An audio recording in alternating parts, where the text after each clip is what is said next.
அன்பு நெஞ்சங்களே, இறைவன் நமக்கு தந்த புதிய நாளிலே இறைவனுக்கு நன்றி கூறி இறை வார்த்தையால் நம் வாழ்வை பயனுள்ளதாக மாற்றுவோம்.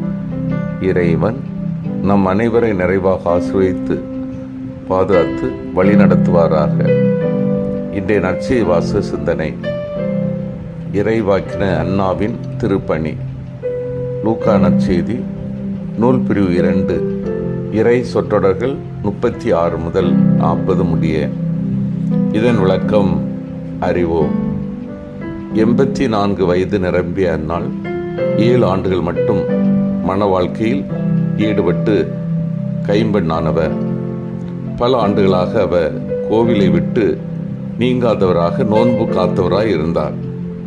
இஸ்ரேலில் கைம்பெண்கள் மறுமணம் செய்து கொள்ள அனுமதி இருந்தாலும் தனித்திருப்பதே சிறப்பு என்று பலரால் ஏற்கப்பட்டிருந்தது.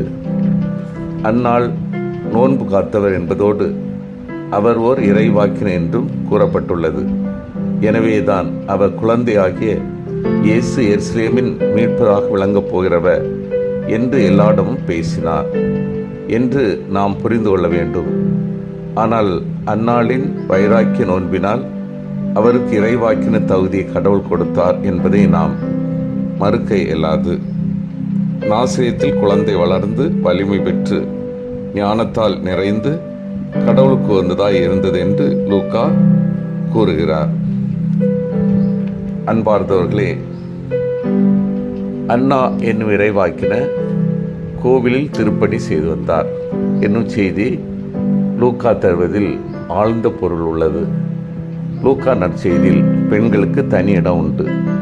அவர்கள் கடவுளின் திட்டத்திற்கு ஏற்ப ஒழுகுவதில் நிலைத்திருந்தார்கள் எனவும், கடவுளுக்கு அஞ்சி நடந்து கடவுள் ஆட்சியின் கோரிக்கைகளுக்கு ஏற்ப தங்கள் வாழ்வை வடிவமைத்து கொண்டார்கள் என்றும் லூக்கா தம் நற்செய்தி நூலில் பல இடங்களில் குறிப்பிடுகிறார். கோவிலை விட்டு அன்னா நீங்காதிருந்தார். அல்லும் பகலும் திருப்பணி செய்து வந்தார்.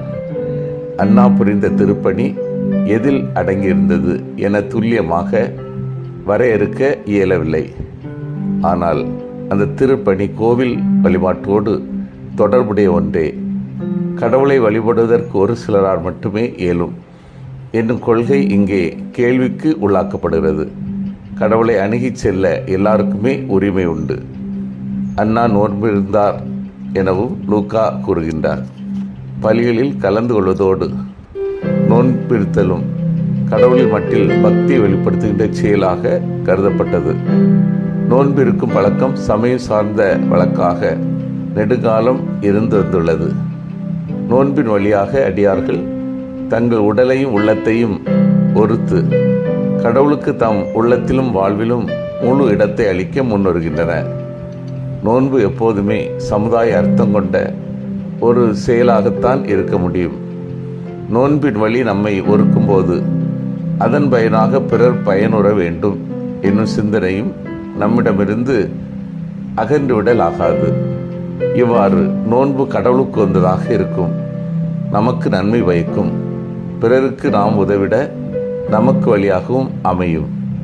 அன்னா மீட்பின் அனுபவம் பெற்றது போல நாம் நம்பிக்கையின் அடியில் எழுகின்ற இறை அனுபவத்தை பெறுவோம். சிந்தித்து தியானித்து செயல்படுவோம். ஜெபம், நோன்பு, திருப்பணி செய்யும் பழக்கம் என்னிடம் உள்ளதா? இறைவன் செய்துள்ள வியத்து செயல்களுக்காக இறைவனை போற்றி போல்கின்றேனா?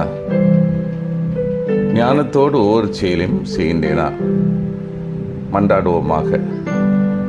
வல்லமை மிக்க இறைவா, எங்களது வாழ்விலே ஜெபம், நோன்பு, திருப்பணி செய்யும் பழக்கம் ஏற்படவும், நீர் செய்துள்ள வியத்தகு செயல்களுக்காக உம்மை போற்றி போலவும், ஞானத்தோடு ஒவ்வொரு செயலை செய்யவும் வரம் தாரும். ஆமீன்.